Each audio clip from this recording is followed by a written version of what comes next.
G'day guys, Steve Morgan here. Australian Bass Tournaments down here in the Hunter Valley, New South Wales for the last event of the Bass Tournaments this year for ABT. This is the Storm Bass Australian Open, second time we've had this event. Cool thing about it, Timmy, you can keep 5 bass in your live well, don't have any non-boaters. It's a true test of your bassing ability, isn't it?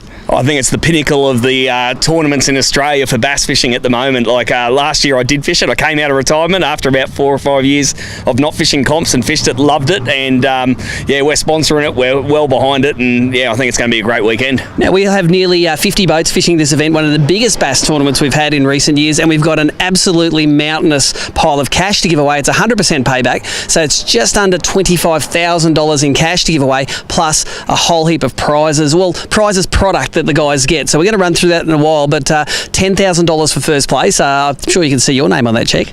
Oh, I'd like it to be, but after today's pre-fish, I don't think it will be. I got a few good fish, but few being the word. So hopefully those fish bite again tomorrow, and I can scratch together a bit of a limit. Now let's go and have a look at some of the product all the guys get. When you enter, this costs $500 to enter this tournament, but you get over $100 worth of tackle. Let's go and have a look at it over here. Okay, so every angler who fishes the comp gets a pair of braid scissors. You can never have too many good braid scissors.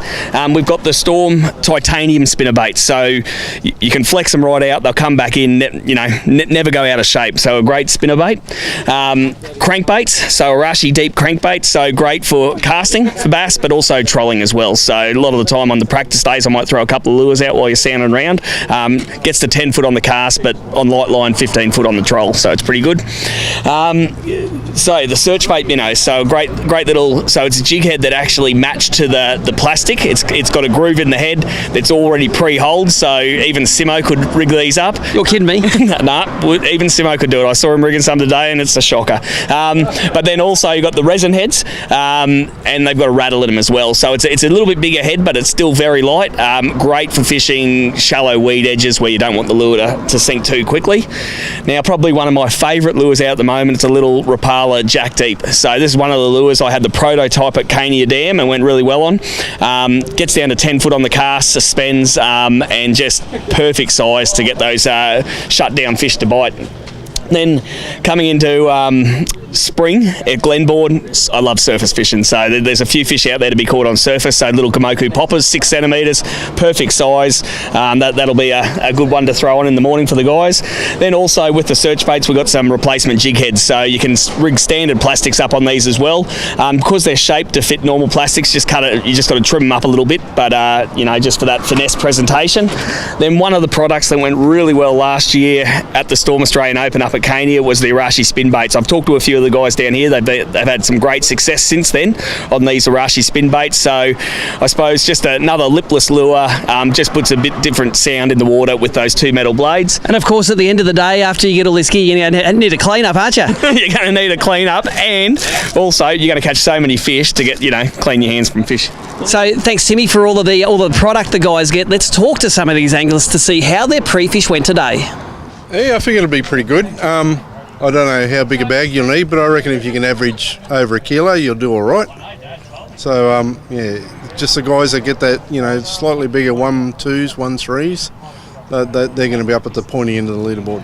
I had a bit of a quick flurry there in the morning. I think everyone caught them very quickly, and then when the sun came up, I had nothing. So, I reckon I'm good for an hour, and then I may as well go in. By all reports, it's fishing pretty well. There's a really good bite for most of the people this morning. I didn't get it. I was throwing topwater in places that I guess the fish weren't super hungry. Not my sort of bite personally. It's one where everyone's going to catch them, and I couldn't really find anything out of the ordinary away from everyone to do my own thing. So it's one of those ones. It's going to be a bit of a lucky dip on who gets the big ones, but I think most people will catch. You always finish second at this place. Another second place for this weekend coming, or what? Maybe. I've had some boat issues today, so I'll be driving a bit slowly tomorrow and the next day. But no, we caught a few today, and I think most people sort of caught them. So I don't think there's anything secretive out there. I think everyone's going to catch them. It's just who gets the big bites, and this format of catching 5 really will push the guys to catch those 5 bigger fish. So I think it'll be a good tournament, and fingers crossed I can catch 10 of the right ones. What sort of chats to people today and my own personal experience. I heard of topwater, I caught them on plastics myself. I watched you catch one on a jig. So there's a few options there. You know, I know somebody caught one on a chatterbait, a spinnerbait. So I think with this heat, I think you're going to see a changing system. So it'll be interesting to see what happens tomorrow.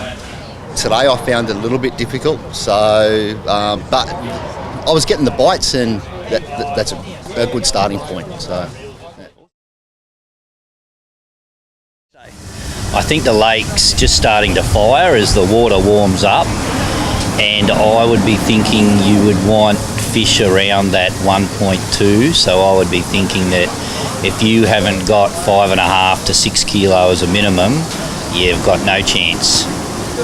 That's from the last few weeks of fishing. I actually can't fish the tournament this weekend, which I'm kicking myself, but yeah, I would be saying 6 kilos is going to get you in the top 10, and below that, I reckon you'll be missing out. Kilo average would be a good starting point. There's been quite a few fish caught around that 850, 900 grammers. So if you can find those kilo fish, I think you're going to be very much up the pointy end. It's just a matter of getting your 5. I reckon 5.5 a day, you'll win it. You get over 10 kilos, you'll be right up there with a shot. Yeah. 5 kilos per day will put you in with a chance. But I think there'll be other people that may knock that off. But I think if you put 5 in each day, you're going to be thereabouts.